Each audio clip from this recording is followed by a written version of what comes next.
News ಅವರಿಗೆ ಮತ್ತೆ ಸ್ವಾಗತ. ಚರ್ಚೆ ಮಾಡ್ತೀನಿ. ಚಂಪು ಅವರೇ, ಗುಲ್ಬರ್ಗ ಜಿಲ್ಲೆ ಒಂದು ರೀತಿ ಸೂಫಿ ಸಂತರು, ಕಡಕುಳು ಮಡಿವಾಳಪ್ಪನವರು, ಆಮೇಲೆ ಷಣ್ಮುಖ ಶಿವಯೋಗಿಗಳು, ಮತ್ತು ವಿಶೇಷವಾಗಿ ಶರಣಬಸಪ್ಪ ಅಪ್ಪ, ಅಲ್ಲಿ ಶರಣಬಸವೇಶ್ವರರು, ಮತ್ತು ಖಾಜಾ ಬಂದೆ ನವಾಜ್, ಹೀಗೆ ಭಾಳಷ್ಟು ಸಂತರ ನಾಡು. ಸೊ ಈ ಹಿಂದೆ ಯಾವತ್ತೂ ಕೂಡ ಈ ರೀತಿ ಚರ್ಚೆಗೆ ಬಂದಿರಲಿಲ್ಲ. ಅಡ್ಡಪಲ್ಲಕ್ಕಿ ಉತ್ಸವ ಬೇರೆ ಕಡೆ ಆಗಿತ್ತು. ಗುಲ್ಬರ್ಗದಲ್ಲಿ ಈ ಹಂತದಲ್ಲಿ ಈ ವರ್ಷ ಈ ಚರ್ಚೆಗೆ ಬಂದಿರತಕ್ಕಂಥದ್ದು ಒಂದು ರಾಜಕೀಯ ಪ್ರೇರಿತ ಅನ್ನುವಂಥ ಒಂದು ಚರ್ಚೆ ಕೂಡ ಇದೆ. ಎಲ್ಲೋ ಒಂದು ಕಡೆ ಇಲ್ಲಿ ಕೆಲವು ಹಿತಾಸಕ್ತಿಗಳು ಕೈ ಮಾಡ್ತಾ ಇದ್ದಾವೆ, ಕೈ ಆಡಿಸ್ತಾ ಇದ್ದಾವೆ ಅನ್ನೋದು ತಾತ್ವಿಕ ಚರ್ಚೆ ಅಂತೂ ಒಳ್ಳೆಯ ಬೆಳವಣಿಗೆನೇ. ಆದರೆ ಇವತ್ತು ಎರಡು ಬಣಗಳಲ್ಲಿ ಚರ್ಚೆ ಆಗ್ತಾ ಇರತಕ್ಕಂಥದ್ದು ಎರಡಕ್ಕೂ ಒಂದು ಹಿತಾಸಕ್ತಿ ಇದೆ ಅನ್ನುವಂಥ ಮಾತಿದೆ. ಚರ್ಚೆ ಹಿತಾಸಕ್ತಿಗಳಿಲ್ಲದ ಚರ್ಚೆನೇ ಅಲ್ಲ. ಅದು ಮೊದಲನೇದು.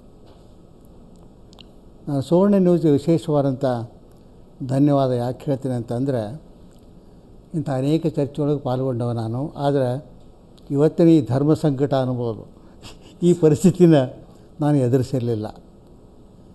ಒಂದು ಸಂಕಟದ ಹಿಂದೆ ಒಂದು ಕ್ರಿಯೇಟಿವಿಟಿ ಇರ್ತದಲ್ಲ. ಉದಾಹರಣೆಗೆ ಈ ಇಬ್ಬರು ಸ್ವಾಮೀಜಿಯವರು, ಅವ್ರ ಬಗ್ಗೆ ನನಗೆ ಭಾಳ ಪ್ರೀತಿ ಮತ್ತು ಗೌರವ. ಅವ್ರಿಗೂ ನನ್ನ ಬಗ್ಗೆ ಸಾಕಷ್ಟು ಕಾಳಜಿ. ಆ ರಂಭಾಪುರಿ ಶ್ರೀಗಳು ಸಹಿತ ನನಗೆ ಭಾಳ ಆತ್ಮೀಯರು. ನಾವು ಯಾರೂ ಒಬ್ಬರಿಗೊಬ್ಬರು ಹೊಸಬರಲ್ಲ. ಆದರೆ ಒಂದು ಕಾಲಘಟ್ಟದ ಸನ್ನಿವೇಶದೊಳಗೆ ಕೆಲವು ಪೊಸಿಷನ್ ತೊಗೋಬೇಕಾಗತ್ತೆ. ಉದಾಹರಣೆಗೆ ಬಲಗಡೆಗೆ ನಮ್ಮ ಕೊಳದಮಠ ಶ್ರೀಗಳಿದ್ದಾರೆ, ಎಡಗಡೆಗೆ ಎಡಮಾವಡಿ ಶ್ರೀಗಳಿದ್ದಾರೆ. ಇನ್ನೂ ಒಂದು ಹೆಜ್ಜೆ ಮುಂದೆ ಹೋಗ್ಬೇಕಂತಂದರೆ ಈ ಕಡೆಗೆ ಬಲಪಂಥೀಯರು, ಈ ಕಡೆಗೆ ಎಡಪಂಥೀಯರು. ನೀವು ನಡುಪಂಥೀಯರಾಗ? ಹಾಂ, ನಾನು ನಡಪಂಥೀಯ ಅಲ್ಲ. ನಾನಂತೂ ನೇರಪಂಥೀಯ. ಅದಕ್ಕೆ ನಾನು ಎಡಪಂಥೀಯನೇ. ಹೀಗಾಗಿ ನನ್ನ ಒಟ್ಟಾರೆ ಒಲವು ಎಡಕ್ಕೆ ಹೋಗೋದು. ಆದರೆ ಈ ಸಲ ಹೋಗೋ ಮುಂದೆ ಇವ್ರನ್ನೂ ಸ್ವಲ್ಪ ಆ ಕಡೆಗೆ ಹಾಕ್ಕೊಂಡು ಹೋಗಲಿಕ್ಕೆ ಪ್ರಯತ್ನ ಮಾಡ್ತೇನೆ. ನಾನು ಮಾಡ್ತೀನಿ. ಯಾಕಂದರೆ ಈ ವೀರಶೈವ ಲಿಂಗಾಯತ ಧರ್ಮ ಅಥವಾ ಸಮುದಾಯ ಐತಲ್ಲ, ಇದು ಮೂಲಭೂತವಾಗಿ ಪ್ರಗತಿಪರ ಸಮುದಾಯ, ಎಡಪಂಥೀಯ ಸಮುದಾಯ. ಇದು ಇನ್ಕ್ಲೂಸಿವ್ ಮತ್ತು ಇಡೀ ವೈದಿಕ ಪುರೋಹಿತಶಾಹಿಯನ್ನು ಎದುರು ಹಾಕಿಕೊಂಡು ಅನೇಕ ವೈರುಧ್ಯಗಳ ಮೂಲಕ ನಿರಂತರವಾಗಿ ಬೆಳ್ಕೊಂಡು ಬರತಕ್ಕಂಥ ಈ ಸಮುದಾಯ ಏನೈತಲ್ಲ, ಇದು ಒಟ್ಟಾರೆ ಎಡಪಂಥೀಯನೇ. ಇದು ಪ್ರಗತಿಪರ ಸಮಾಜಮುಖಿ ಅಂತ ಈ ಸಮುದಾಯ. ಒಂದು ಮಾತನ್ನು ಹೇಳಿದರು ಸ್ವಾಮೀಜಿಯವರು, ಇದು ಪರಂಪರೆ ನಡ್ಕೊಂಡು ಬರೋದೆಲ್ಲ ಉಳಿಸೋಬೇಕು ಅಂತ. ಸಾಮಾನ್ಯವಾಗಿ ನಮ್ಮ ತಾತ್ವಿಕ ಚರ್ಚೆಯೊಳಗೆ ಎರಡು ಶಬ್ದ ಬಳಸ್ತೇವೆ ನಾವು. ಒಂದು ಪರಂಪರೆ ಮತ್ತು ಸಂಪ್ರದಾಯ ನಮ್ಮ ಸಾಹಿತ್ಯದೊಳಗೆ ಬರ್ತಾವೆ. ದ ಟ್ರೆಡಿಷನ್, ಇನ್ನೊಂದು ಕನ್ವೆನ್ಷನ್ ಅಂತ. ಅಲ್ಲಿ ನಿಮ್ಮಲ್ಲೂ ಮಠಾಧೀಶರು ನಮ್ಮಲ್ಲೇ ಇದ್ದಾರೆ ವಿಚಾರಧಾರೆಗಳು. ಟ್ರೆಡಿಷನ್ ನಿರಂತರವಾಗಿ ಇರತಕ್ಕಂಥ ಜೀವಂತ ಪರಿಕಲ್ಪನೆ, ಅದು ಟ್ರೆಡಿಷನ್ ಅನ್ನೋದು, ಪರಂಪರೆ ಅನ್ನೋದು. ಸಂಪ್ರದಾಯ ಅನ್ನೋದು ಇದು ಒಂದು ಪರಂಪರೆ. ಆ ಮಠಗಳ ಪಂಚಾಚಾರ್ಯ ಪೀಠಗಳು ಮಾಡಿಕೊಂಡು ಬಂದದ್ದು ಪರಂಪರೆ. ನಾ ಹೇಳೋದು ಸಂಪ್ರದಾಯ ಅನ್ನೋದು ಕಾಲಬದ್ಧ ಮತ್ತು ದೇಶಬದ್ಧ.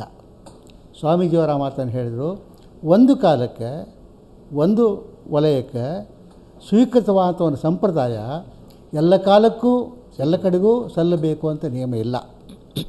ಆ ಗಡಿ ರೇಖೆಗಳನ್ನು ಮೀರಿ ಹೋದಾಗ ಆ ಸಂಪ್ರದಾಯ ಒಟ್ಟು ಪರಂಪರೆಯ ಒಂದು ಭಾಗವಾಗಿ ಬರ್ತದೆ. ಸಂಪ್ರದಾಯ ಜಡ, ಅದು ಸ್ಥಾವರ, ಜಂಗಮ.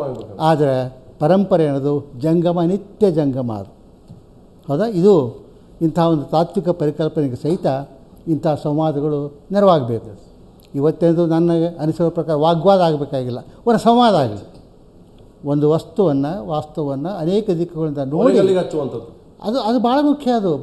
ಅದು ಒಂದು ರಂಭಾಪುರಿ ಶ್ರೀಗಳು ಒಂದು ಮಾತನ್ನು ಹೇಳಿದರು, ಚರ್ಚೆ ಮಾಡ್ಬೇಕದಂತ. ವೈರಾಗ್ಯ ಮತ್ತು ವೈಭವ ಎರಡೂ ಇದ್ದಾವೆ. ವೈರಾಗ್ಯ ಮತ್ತು ವೈಭವ ಇವುಗಳ ನಡುವೆ ಇರೋದು ಇನ್ನೊಂದು ವೈರುಧ್ಯ, ಕಾಂಟ್ರಡಿಕ್ಷನ್. ಅದು ಒಂದು ನಿಲುವನ್ನು ಸ್ವಾಮೀಜಿಯವರು ಹೇಳಿದರು, ಎಲ್ಲಿ ವೈರಾಗ್ಯ ಇರ್ತದೋ ಅಲ್ಲಿ ವೈಭವಕ್ಕೆ ಜಾಗ ಇಲ್ಲ, ಎಲ್ಲಿ ವೈಭವ ಇರ್ತದೋ ಅಲ್ಲಿ ವೈರಾಗ್ಯಕ್ಕೆ ಜಾಗ ಇಲ್ಲ ಅನ್ನೋದು ಒಂದು ರೀತಿಯ ಸರಳೀಕರಣವಾದಂಥ ಒಂದು ಸೂತ್ರ, ಗ್ರಾಹ್ಯವಾಗತಕ್ಕಂಥ ಒಂದು ಸೂತ್ರ. ಎರಡನ್ನೂ ನಾನು ಒಟ್ಟಿಗೆ ತೊಗೊಂಡು ಹೋಗ್ತೇನೆ ಅನ್ನೋದು ಬಹುಶಃ ಅಧಿಕ ಪ್ರಸಂಗದ ಮಾತಾಗಬಹುದು ಅಂತ ನನ್ನ ವೈಯಕ್ತಿಕ ಅಭಿಪ್ರಾಯ. ಆ ದೃಷ್ಟಿಯಿಂದ ಈ ಅಡ್ಡಪಲ್ಲಕ್ಕಿ ಇದು ಧರ್ಮ ಸಂಘರ್ಷ ಅಲ್ಲ, ಇದು ಆಚರಣೆಗಳ ಸಂಘರ್ಷ. ಅವ್ರದ್ದು ಅದು ಆಚರಣೆ ನಾವು ನೂರಾರು ವರ್ಷಗಳು ಮಾಡ್ಕೊತ ಬಂದೇವಿ. ನಮಗೆ ಯಾಕೆ ನೀವು ಅವಕಾಶ ಕೊಡಬಾರ್ದು ಈಗ ಅಂತ. ಮಡೆ ಮಡೆ ಸ್ನಾನ ಅಂತ ಒಂದಿದೆ. ಈಗ ನಮ್ಮಲ್ಲಿ ಅನೇಕ ಸಂಪ್ರದಾಯಗಳು ಆ ಥರದ ಆಚರಣೆಗಳಿದ್ದಾವೆ. ಈಗ ಶ್ರೀಗಳೇ ಗದಗ ಮಠದಲ್ಲೂ ಕೂಡ ಈ ರೀತಿ ಅಡ್ಡಪಲ್ಲಕ್ಕಿ ಉತ್ಸವ ಇತ್ತು, ಅವರು ಬಿಟ್ಟಿದ್ದಾರೆ. ಮುರುಘಾ ಶರಣರು ಕೂಡ ಹಿಂದೆ ಅಡ್ಡಪಲ್ಲಕ್ಕಿ ಉತ್ಸವ ಅವರು ಬಿಟ್ಟಿದ್ದಾರೆ. ಸಿದ್ಧಗಂಗಾ ಶ್ರೀಗಳು ಬಿಟ್ಟಿದ್ದಾರೆ, ಸುತ್ತೂರು ಶ್ರೀಗಳು ಬಿಟ್ಟಿದ್ದಾರೆ.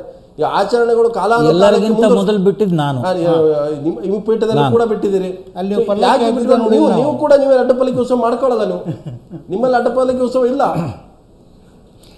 ಒಟ್ಟಿನಲ್ಲಿ ಹೇಳಬೇಕಾದ್ರೆ ನಮ್ಮ ಪ್ರೊಫೆಸರ್ ಚಂದ್ರಶೇಖರ್ ಪಾಟೀಲ್ ಅವರು ಬಹಳ ವಿವಿಧ ರೀತಿಯಲ್ಲಿ, ವಿವಿಧ ಮುಖಗಳಲ್ಲಿ, ವಿವಿಧ ಸಾಹಿತ್ಯದ ಶೈಲಿಯಲ್ಲಿ ಜನಗಳಿಗೆ ತಮ್ಮದೇ ಆದಂಥ ವೈಶಿಷ್ಟ್ಯಪೂರ್ಣವಾದಂಥ ಸಿದ್ಧಾಂತವನ್ನು ಮಂಡಿಸಿದ್ದಾರೆ. ಅದಕ್ಕೆ ಸ್ವಾಗತ. ಇಲ್ಲಿ ಏನಾಗಿದೆ ಅಂದರೆ ಇವೆಲ್ಲವೂ ಕೂಡ ಒಂದು ನೆಲೆಗಟ್ಟಿನ ಮೇಲೆ ನಿಲ್ಲಬೇಕಾದ್ರೆ ಸಮಾಜದಲ್ಲಿ ಒಂದು ಸಮಾಜ ಒಂದಾದರೆ ಸಾಧ್ಯವಿಲ್ಲ, ಎಲ್ಲರನ್ನೂ ಕ್ರೋಢೀಕರಿಸಬೇಕು. ಈ ಭಾರತ ದೇಶದಲ್ಲಿ ಅನೇಕ ಪರಂಪರೆ ಇದೆ, ಸಂಪ್ರದಾಯಗಳು ಇದೆ, ನಡ್ಕೊಂಡು ಬಂದಿದೆ. ಅದನ್ನು ಏಕಾಏಕಿ ಬಿಡಬೇಕಾದರೆ ಯಾರು ಅದಕ್ಕೆ ಉತ್ತೇಜನ ಕೊಡಬೇಕು, ಯಾರು ಅದಕ್ಕೆ ಪ್ರೋತ್ಸಾಹ ಕೊಡಬೇಕು? ಏಕಾಏಕಿ ಬಿಡೋದು ಬೇಡ, ಮುಂದಿನ ಸಲ ಮಾಡೋಣ ಅಂತ ಹೇಳ್ಬೋದಲ್ಲ. ಅಲ್ಲಲ್ಲ, ಈಗ ಅವರು ಆ ಪೀಠಕ್ಕೆ ಅಂಟುಕೊಂಡಿದ್ದಾರೆ. ಈಗ ತಾನೇ ವೈರಾಗ್ಯ ವೈಭವ ಅಂದರು. ಪಂಚಪೀಠಗಳು 5 ಪೀಠಗಳಿದೆ. ಒಂದೊಂದು ಪೀಠ ಒಂದೊಂದು ರೀತಿಯಲ್ಲಿ ಇದೆ. ವೈರಾಗ್ಯ ಪೀಠನೂ ಅಲ್ಲಿದೆ. ಅದು ಕೇವಲ ರಂಭಾಪುರಿ ಪೀಠಕ್ಕೆ 2 ಇದೆ ಅಂತ ಅರ್ಥ ಮಾಡ್ಕೋಬಾರ್ದು. ಅವರು ವೈಭವಕ್ಕೆ ಮೀಸಲಾಗಿದೆ, ವೈರಾಗ್ಯಕ್ಕೆ ಮೀಸಲಲ್ಲ. ವೈರಾಗ್ಯ ಪೀಠನೇ ಒಂದಿದೆ, 5 ಪೀಠಗಳಲ್ಲಿ ಅದು ಒಂದು ಪೀಠವಾಗಿ ಪರಿಗಣಿಸುತ್ತೆ. ಇದನ್ನು ನಾವು ಅರ್ಥೈಸ್ಕೊಳ್ಬೇಕಾಗುತ್ತೆ. ಒಂದು ಎರಡನೇದೇನಪ್ಪ ಅಂದರೆ, ಇವತ್ತು ನಾವು ವೈಚಾರಿಕತೆಗೆ ಬದ್ಧರಾಗೋಣ ಅಥವಾ ಎಲ್ಲರೂ ಒಂದೇ ಅನ್ಸ್ಕೊಂಥ ಭಾವನೆ. ಈಗ ಬಸವ ತತ್ವ ಬಂದಿದೆ. ಬಸವಣ್ಣನು ಯಾವುದೋ ಒಂದು ಜನಾಂಗದಲ್ಲಿ ಜನ್ಮ ತಾಳಿ ಅಲ್ಲಿನ ಒಂದು ಸಂಕುಚಿತ ಮನೋಭಾವವನ್ನು ತನ್ನ ಮನಸ್ಸಿಗೆ ಒಪ್ಪದೆ ತೆಗೆದು ಇದ್ದಂಥ ವೀರಶೈವ ಮತಕ್ಕೆ ಒಳಪಟ್ಟರವರು. ಅಂದರೆ ಇವು ಕೆಲವು ಜನ ಹೇಳ್ತಾರೆ ಲಿಂಗಾಯತ ಮತ ಅವರಿಂದನೇ ಸ್ಥಾಪನೆ ಆಯಿತು ಅಂತಾರೆ. ಅದು ಸತ್ಯಕ್ಕೆ ದೂರವಾದ ಸಂಗತಿ. ಏಕೆಂದರೆ ಒಂದು ಇತ್ತು ಅನ್ನೋದಕ್ಕೋಸ್ಕರ ಅವರು ಬಂದು ಇಲ್ಲಿದ್ದರು.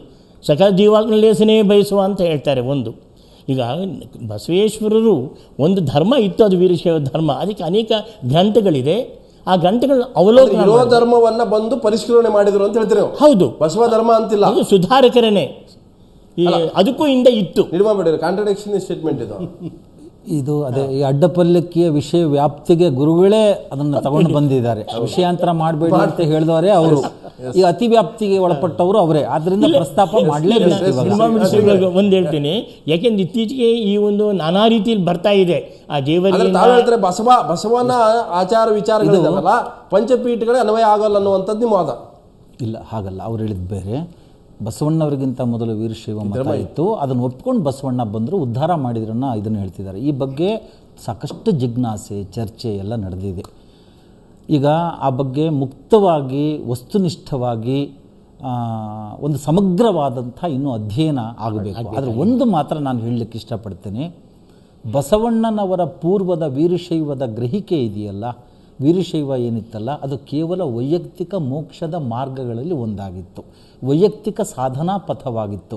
ಆದರೆ ಬಸವಣ್ಣ ಆ ವೈಯಕ್ತಿಕ ಮೋಕ್ಷಗಾಮಿ ಮಾರ್ಗವನ್ನು ಸಮಷ್ಟಿ ಮೋಕ್ಷಗಾಮಿ ಮಾರ್ಗವನ್ನಾಗಿ ಅದನ್ನು ಬದಲಾಯಿಸಿದರು ಬಸವಣ್ಣವರು. ಹಾಗಾಗಿ ಇದು ಇವತ್ತು ವೀರಶೈವ ಧರ್ಮದ ಸಂಸ್ಥಾಪಕತ್ವ ಯಾರಿಗೆ ಹೋಗಬೇಕು ಅನ್ನೋ ಪ್ರಶ್ನೆ ಬಂದಾಗ ನಾನು ಇವತ್ತಿನ ಇದನ್ನು ದೃಷ್ಟಿಯಲ್ಲಿ ಇಟ್ಕೊಂಡು ಹೇಳೋದಾದರೆ, ಅಂದರೆ ಆಧುನಿಕ ಕಾಲ ಮತ್ತು ಮುಂದಿನ ಕಾಲ, ವೀರಶೈವರಿಗೂ ವೀರಶೈವೇತರ ಜನವರ್ಗಗಳಿಗೂ ಒಟ್ಟು ಮಾನವ ಕುಲಕ್ಕೆ ನಾನು ಹೇಳೋದು ಬಸವಣ್ಣನವರ ಮೂಲಕ ಈ ಧರ್ಮ ಹೋಗಬೇಕೇ ವಿನಃ ಆಚಾರ್ಯ ಅಲ್ಲ ಅಂತ. ಅಲ್ಲ, ಶ್ರೀಗಳ ಸಂಘರ್ಷ ಬಂದಿರತಕ್ಕಂಥದ್ದು ಅಲ್ಲಿ. ನಾನು ಚಂಪಾವರನ್ನ ಯಾಕೆ ಕೇಳ್ತಾ ಇದ್ದೀನಿ ಅಂದರೆ, ಬಸವನ ನೆಲೆಯಲ್ಲಿ ನಿಂತು ನೋಡುವಾಗ ನಮಗೆ ಅಡ್ಡಪಲ್ಲಕ್ಕಿ ಒಂದು ರೀತಿ ಮೌಢ್ಯ ಥರ ಕಾಣ್ತಾ ಇದೆ. ಅದು ಬಸವ ಬರೋಕ್ಕಿಂತ ಮೊದಲು ಅಸ್ತಿತ್ವದಲ್ಲಿ ಇರ್ತಕ್ಕಂಥ ಧರ್ಮದ ಆಚರಣೆಗಳಿರೋದ್ರಿಂದ ಅದು ನಮಗೆ ಇವತ್ತು ಕೂಡ ಅದು ವರ್ಜಿತ, ಅದನ್ನು ಧಿಕ್ಕಾರ ಮಾಡೋಕ್ಕಾಗೋದಿಲ್ಲ. ಅದು ಧರ್ಮವಾಗಿರಲಿಲ್ಲ, ಮತವಾಗಿದ್ರು ಕೂಡ ಆಚಾರಗಳು ವ್ಯಾಪಕತೆಯನ್ನು ಕೊಟ್ಟವರು ಬಸವಣ್ಣ. ಬಸವಾದಿ ನೆಲೆಯಲ್ಲಿ ನೋಡುವಂತ ಒಂದು ವರ್ಗ ಮತ್ತೆ ಪುರಾತನವಾಗಿ ಒಂದು ಮತದಲ್ಲಿ ನೋಡುವಂತ ವರ್ಗದ ಮಧ್ಯೆ ಸಂಘರ್ಷ ಇದು. ನಾನು ಒಪ್ತೇನೆ ಆ ಮಾತನ್ನು. ಈಗ ಏಕೆಂದರೆ ಇದು ಬಸವಣ್ಣರಿಗಿಂತಲೂ ಹಿಂದೆ ಈ ಧರ್ಮ ಇತ್ತು ಅಥವಾ ಈ ಮತ ಇತ್ತು ಅಂತ ಒಂದು ಏನು ಒಪ್ಕೊಳ್ತಕ್ಕಂಥ ಒಂದು ತಾತ್ವಿಕ ನೆಲೆ ನಾವು ಬರ್ತೀವಿ. ಅದನ್ನು ಸುಧಾರಕರಾಗ್ತೇವೆ, ನಾವು ಮತ ಸ್ಥಾಪನಾಕರ್ತರಾಗೋದಕ್ಕೆ ಸಾಧ್ಯವೇ ಇಲ್ಲ. ಯಾಕೆಂದರೆ ವಿಶಬ್ದೇನೋ ಚೇತೆ ವಿದ್ಯಾ ಶಿವಜೀವೈಕ್ಯ ಬದ ಸಿದ್ಧಾಂತ ಕಮಾಣಿ ಹೇಳುತ್ತೆ. ಕ್ರಿಯಾಸಾರ ಗ್ರಂಥ ಇದೆ, ಶಿವಾದ್ವೈತ ಪರಿಭಾಷೆ ಇದೆ, ಶ್ರೀಕಂಠ ಭಾಷ್ಯ ಇದೆ, ಲಿಂಗಾನ ಚಂದ್ರಿಕೆ ಇದೆ. ಈ ಗ್ರಂಥಗಳ ಆಧಾರವಾಗಿ ವಚನ ಸಾಹಿತ್ಯ ಹುಟ್ಟಿದ್ದು ಅಂತ ಹೇಳಲಿಕ್ಕೆ ಸಾಕಷ್ಟು ಖಂಡಿತ ಅಲ್ಲ ಆಗ ಹೇಳಬಾರ್ದು. ದಯವಿಟ್ಟು ಅಷ್ಟು ಸರಳೀಕರಿಸಿ ಹೇಳಬಾರದು ಯಾರೇ ಆಗಲಿ. ವಚನ ಸಾಹಿತ್ಯ ರೂಪುಗೊಂಡಿರ್ತಕ್ಕಂಥದ್ದು ಯಾವುದೇ ವೇದ ಆಗಮದಿಂದ ಸತ್ಪ್ರೇರಣೆ ಪಡೆದಿರಬಹುದು. ಅವರು ವೇದ ಆಗಮ ಶಾಸ್ತ್ರಗಳಿಗೆ ವಿರೋಧವಾಗಿ ಹುಟ್ಟಿದ್ದೇ, ವೈದಿಕ ಧರ್ಮಕ್ಕೆ ವೈದಿಕ ವಿಚಾರಗಳಿಗೆ ವಿರೋಧಿಯಾಗಿ ಹುಟ್ಟಿದ್ದೇ ಶರಣ ಸಾಹಿತ್ಯ, ವಚನ ಧರ್ಮ, ಬಸವಾದಿ ಪ್ರಮಥರ ಧರ್ಮ. ಆದ್ದರಿಂದ ಅದನ್ನು ವೈದಿಕ ಪಂಚಾಚಾರ್ಯರು ವೈದಿಕ ಪರವಾಗಿರ್ತಕ್ಕಂಥವ್ರು, ವೈದಿಕ ಮಾರ್ಗದಲ್ಲಿರ್ತಕ್ಕಂಥವ್ರು, ವೈದಿಕರವರು ಸೂಪರ್ ಸನಾತನಿಗಳು ಅಂದ್ರೆ ತಪ್ಪಿಲ್ಲ. ಆದರೆ ವೈದಿಕ ಧರ್ಮಕ್ಕೆ ವಿರುದ್ಧವಾಗಿ ಹುಟ್ಟಿದಂಥ ಕಬೀರ್ ಪಂಥದಂತೆ, ಬೌದ್ಧ ಧರ್ಮದಂತೆ, ಸಿಖ್ ಧರ್ಮದಂತೆ ಒಂದು ಸ್ವತಂತ್ರ ಧರ್ಮವಾಗಿ ವಚನ ಸಾಹಿತ್ಯ ರೂಪುಗೊಳ್ಳುತ್ತೇ ವಿನಃ ಅದು ನೀವು ವೈದಿಕ ಮಾರ್ಗದಲ್ಲಿ ನಿಮ್ಮ ಸಂಸ್ಕೃತ ಗ್ರಂಥಗಳ ಆಧಾರವಾಗಿದ್ದರೆ ಅದೊಂದು ಆಗಮ ಪರಂಪರೆಯಲ್ಲಿ ಅದನ್ನು ಹೇಳ್ಕೊಳ್ಳಿ, ಅದನ್ನೇನು ಬೇಡ, ಅದನ್ನು ಗೌರವಿಸೋಣ, ಅದು ಒಂದು ಪರಂಪರೆ ಅಂತ ಗೌರವಿಸೋಣ. ಆದರೆ ವಚನ ಸಾಹಿತ್ಯ ಶರಣರ ಧರ್ಮ ಏನಿದೆಯಲ್ಲ ಅದು ಸ್ವತಂತ್ರವಾದ ಧರ್ಮವೇ ವಿನಃ ಯಾವುದೇ ಕಾರಣಕ್ಕೂ ಅದು ವೈದಿಕ ಪರವಾದ್ದಲ್ಲ, ಹಿಂದೂ ಧರ್ಮದ ಭಾಗ ಅಲ್ಲ. ಖಂಡಿತ ಜಗತ್ತಿನ ಇತರೆ ಸ್ವತಂತ್ರ ಧರ್ಮಗಳ ಹಾಗೆ ಲಿಂಗಾಯತ ಅಥವಾ ಬಸವ ಧರ್ಮ ಅನ್ನುವಂಥದ್ದು, ನಾನು ಲಿಂಗಾಯತ ಅಂತ ಹೇಳಲಿಕ್ಕೆ ಇಷ್ಟಪಡಲ್ಲ, ಬಸವ ಧರ್ಮ ಸ್ವತಂತ್ರವಾದ ಹೇಳಬೇಕಾದ್ರೆ ಧರ್ಮದ ವ್ಯಾಖ್ಯಾನವನ್ನು ನಾವು ಯಾವ ರೀತಿಯಾಗಿ ಯಾರು ಪ್ರತಿನಿಧಿಸಿದ್ದಾನೆ ಅನ್ನೋ ಬಗ್ಗೆ ಇಲ್ಲಿ ಈಗ ಚರ್ಚೆ ಆಗುತ್ತಂತ ಧಾರಯತೇತಿ ಧರ್ಮ ಅಂತ ಹೇಳ್ತಾನಲ್ಲಿ. ಇವತ್ತು ವಚನ ಸಾಹಿತ್ಯ ಇರ್ಬೋದು, ಅದು ಒಂದು ಕಡೆ ಇಲ್ಲ ಅಂತ ಹೇಳಕ್ಕಿಲ್ಲ. ಅದು ವೀರಶೈವ ವೈದಿಕ ಧರ್ಮಕ್ಕೆ, ಇಲ್ಲಿ ವೈದಿಕ ಧರ್ಮ ಅನ್ನೋ ಪದಕ್ಕೆ ಅರ್ಥ ತಿಳ್ಕೊಬೇಕು. ಅದು ಮತಗಳೇನೆ, ಅದು ಕ್ರೈಸ್ತ ಮತ ಇರ್ಬೋದು, ಜೈನ ಮತ ಇರ್ಬೋದು, ವೀರಶೈವ ಮತ ಇರ್ಬೋದು, ಲಿಂಗ ಏನೇ ಇರಲಿ, ಅದು ಮತ, ಅದು ಧರ್ಮ ಅಲ್ಲ. ನಾನು ಒಂದು ಚರ್ಚೆ ಇರ್ತಕ್ಕಂಥ ಲಿಂಗ ಕಟ್ಕೊಂಡ್ರೆ ಲಿಂಗಾಯತರ ಆಗೋದಿಲ್ಲ, ಅವ್ರು ಯಾರು ಕೂಡ ಸದಾಚಾರಿಗಳಾಗಬೇಕು ಅನ್ನೋಂಥ ಒಂದು ಮಾತು ಕೂಡ ಇದೆ. ಸೊ ಹಾಗಾಗಿ ಬಹುತೇಕ ಈ ಸಂಘರ್ಷ ಕೂಡ ಇಲ್ಲಿ ಭಾಳ ಸ್ಪಷ್ಟವಾಗಿ ಎದ್ದು ಕಾಣ್ತಾರೆ. ಮತ್ತಷ್ಟು ಚರ್ಚೆ ಮಾಡ್ತೀನಿ ಅದಕ್ಕಿಂತ ಮೊದಲು ಅಂತ